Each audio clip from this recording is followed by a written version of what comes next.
Matahari telah menyapa kepada kita bertiga setelah malam kita lewati dengan rasa yang begitu menusuk sampai sulit tidur dengan tenang, karena dihantui rasa curiga dan pengalaman yang kurang baik dari suasana menyeramkan. Dan kita berpikir kejadian semalam akan tidak terjadi lagi karena pagi sudah datang menyapa dengan mataharinya. Rasa curiga, takut maupun khawatir akhirnya sirna perlahan. Singkatnya kita memutuskan untuk pulang ke rumah pukul 10 pagi ini. Aku dan Roxas berpisah sama Prince setelah persimpangan jalan yang kita lalui memang tidak sejalan. Sepanjang jalan, ku dan Roxas masih tentang siapakah perempuan yang duduk di sebelahku, yang dimana kita bertiga tidak melihatnya namun kehadirannya berasa sampai ke kita, dan membuat malam itu susah tidur untuk kita semua. Ketika sampai rumah, ku berpikir amanlah dengan kejadian ku pikir di luar akal sehatku, namun itu semua terbantahkan dengan cepat. Karena ketika sore harinya, ada kejadian yang membuatku tidak masuk akal kembali. Kejadian pertama adalah ketika ibuku memasak nasi, namun setelah matang nasi tersebut tercium aroma yang tidak enak dari nasi tersebut. Serta berubah warna menjadi agak kekuningan seperti nasi yang dimasak ini sudah lama sekali dan bekas, padahal nasi tersebut baru saja dimasak dan baru juga matangnya. Namun kenyataannya ini berbau kurang enak dan seperti tidak layak. Kejadian tersebut pun membuat orang serumah heran karena kejadiannya begitu aneh dan disaksikan dengan mata semua orang yang bukan halu ataupun sebatas imajinasi semata. Dengan kejadian itu pun, ku masih mencoba berpikir untuk positif saja, mungkin ada alasan di balik kejadian tersebut. Tapi yang makin ku heran adalah kejadian kedua yang menurutku di luar akal sehatku. Ku memiliki kucing yang kita beri nama Jalu. Kucingku ini yang setiap harinya selalu dekat dengan ibu di rumah, namun satu hari itu dia merasa seperti menjauh, dan mewaspadai sesuatu yang kita pun tak tahu itu apa. Terlihat dari dia yang emosi dan galak ketika kita coba menyentuhnya, seperti dia ingin berkata, "Jangan berani sentuh." Lebih aneh lagi adalah dia selalu melihat ke pintu depan rumah dan membesarkan badannya serta ekor layaknya dia ingin berkelahi. Melihat itu kita serumah mencoba ya sudahlah ya berpikir untuk jadi hal biasa saja. Namun ketika waktu menunjukkan pukul 6.15 setelah adzan maghrib, makin menjadi hal yang kita pikir baik-baik ini. Karena kucing kita ini menunjukkan agresif dan menyerang sesuatu depan pintu rumah kita, dia meloncat dan layaknya dia sedang berkelahi. Yang kita heran adalah di depan itu polos. Dan tidak ada apa-apa, mau itu orang ataupun kucing liar pun itu tidak ada. Kejadian itu pun berlangsung lumayan lama sekitar 2 jam dengan dia yang masih emosi, dan bulu badan dia membesar layaknya melakukan defensif. Masuk pukul 10 yang biasanya kucing kita ini tidur di kamar ibu, malam itu dia tidak mau sama sekali masuk kamar. Bahkan ketika digendong sama ibu dibawa masuk ke kamar pun dia memberontak dengan tidak nyamannya. Singkat cerita ya sudah kita biarkan dia mau tidur dimanapun tidak masalah karena kan berada dalam rumah pula. Tidurlah kita serumah pada saat itu, berharap melalui malam dengan tenang dan tidak ada gangguan lagi. Tapi nampaknya tidak semudah itu ya, karena pukul 11.30 Jalu mengeong. Begitu kencangnya dan membangunkan kita serumah karena kaget suara apa itu. Kita cek semua ternyata Jalu yang berada di tangga dengan kondisi baru pertama kali kulihat. Mata kucing yang full merah bola matanya, bukan hitam, melainkan merah full dengan tingkah seakan mau menyerang sesuatu itu yang kita pun tak lihat apapun di sana. Karena kejadian ini sudah di luar akal sehat, ibu yang melihat ini pun akhirnya menggendong kucingku ini dan dibawa masuk ke kamar serta dibacakanlah ayat suci Al-Quran, siapa tahu akan buat dia tenang. Karena kondisinya seperti dia mengebu-gebu dengan nafas yang tidak beraturan, namun matanya masih kondisi yang sama, begitu menyeramkan dan menakutkan. Setelah beberapa menit dibacakan ayat suci Al-Quran, akhirnya perlahan kucingku ini merasa membaik dengan perlahannya juga dia mulai lebih tenang dari sebelumnya. Dan pada akhirnya ketika semuanya sudah mulai kondusif dan kucingku pun sudah mau tenang di kamar, dia memuntahkan cairan merah agak kehitaman dan itu lumayan banyak, seakan ada yang keluar dari tubuhnya. Setelah itu dia lemas dan tertidur dengan semua tenaga yang sudah terkuras banyak saat itu. Dan malam itu kita semua bisa tidur setelah mengalami hal yang sangat aneh pada malam itu. Singkat cerita masuk hari Senin dan tidak terjadi hal yang menyeramkan lagi maupun aneh kembali, selayaknya hari normal pada umumnya saja. Di hari Senin ini, ku berencana berkumpul bareng teman-teman semua termasuk Roxas pun ada. Berkumpullah kita semua di salah satu coffee shop dan ngobrol banyak hal dan termasuk teman yang lain mempertanyakan gimana kos yang dimiliki Prince. Ya aku dan Roxas bercerita secara detail dengan apa yang kita alami di kos Prince pada malam minggu saat kita menginap di sana, dan mereka agak tidak percaya dengan apa yang kita alami pada malam itu, bahkan hanya menjadi lelucon semata, karena tidak percaya serta tidak ada bukti nyatanya. Setelah itu ku bercerita pengalamanku yang aneh terjadi di rumah dari nasi yang baru dimasak menjadi bau padahal sangat baru, dan kucingku yang bertingkah seperti tidak suka dengan kedatangan sesuatu yang tak kasat mata kita.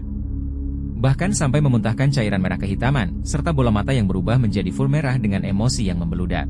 Dan ternyata kejadian aneh itu pun bukan hanya aku yang mengalaminya. Jadi ketika hari itu kita pulang ke rumah semua, Roxas pun mengalami hal yang sama anehnya. Berawal dari dia yang sesampai di rumah dan tidak merasakan hal apapun layaknya normal saja. Tapi itu berubah saat dia mengalami kejadian di mana dia tidak bisa jelaskan pakai logikanya tersebut. Pada sore harinya ketika dia selesai mandi dan duduk di kasurnya, tiba-tiba dia merasakan ngantuk dan tiba-tiba dia berada di dalam ruangan yang serba putih semua. Tidak lama kejadian itu dia pun akhirnya tertidur, dan dia terbangun karena kakak perempuannya Roxas minta tolong untuk diantarkan nanti pukul 8 pagi ke pasar untuk belanja kebutuhan membuat kue.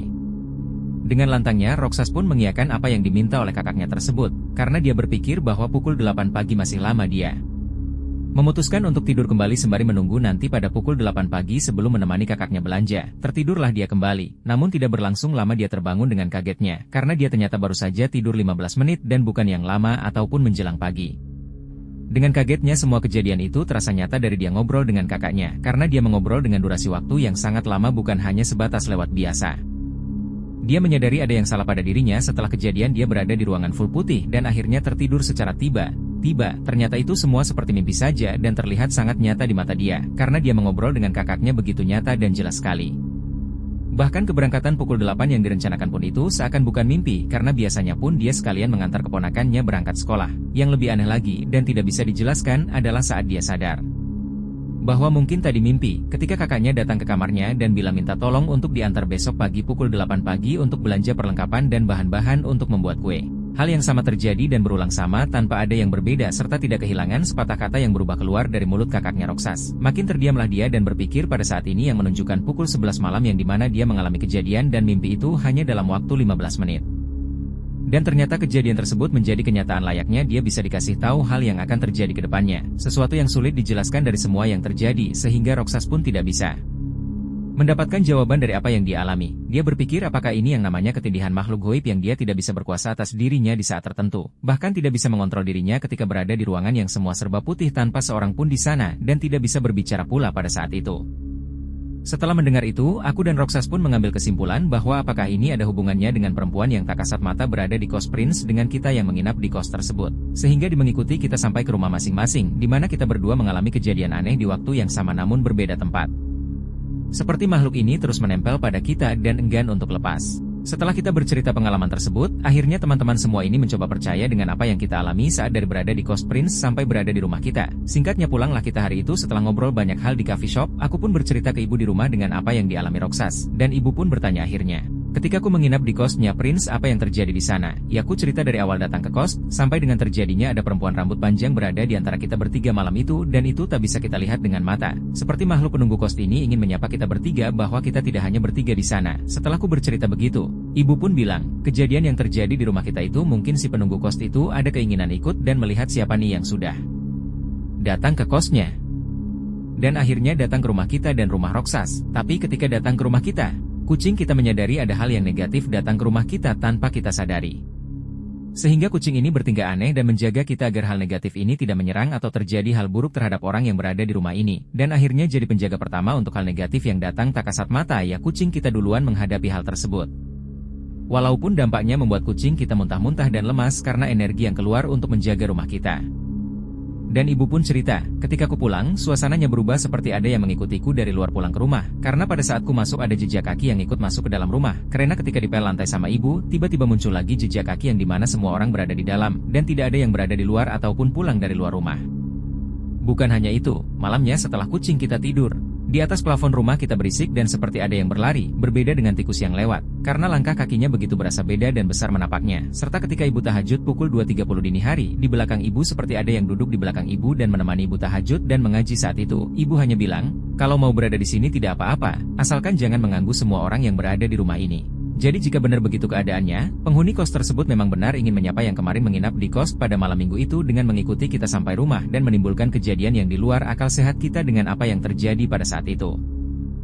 Dan kita sempat ngobrol juga dengan orang lain dan kita menunjukkan foto screenshot bagaimana kondisi di dalam kos Prince karena mereka penasaran dengan apa yang terjadi sama kita waktu itu. Setelah kita menunjukkan hasil dari screenshotnya, ternyata mereka pada notis pada tangga besi menuju lantai 2 yang berada di atas dapur karena kondisi lampu tidak menyala dan berada di ujung lorong pula pada layout kosnya. Hampir semua notis selalu ke satu sudut pandang yang sama dan itu adalah tangga besi menuju lantai kedua, dan yang lebih kaget mereka bilang ada perempuan berambut panjang duduk di tangga tersebut sambil melihat selalu ke arah kita dan memperhatikan dengan fokusnya terpusat kepada kita bertiga saat itu. Jadi entah misteri apa yang terjadi, dan entah siapakah perempuan tersebut yang mencoba menyapa kita saat itu dan ikut pulang bersama kita.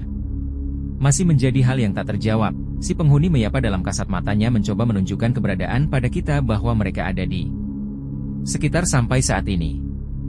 Terima kasih sudah berkunjung ke channel ini, semoga terhibur dengan setiap konten yang kita buat. Jangan lupa share and subscribe channel, see you the next story.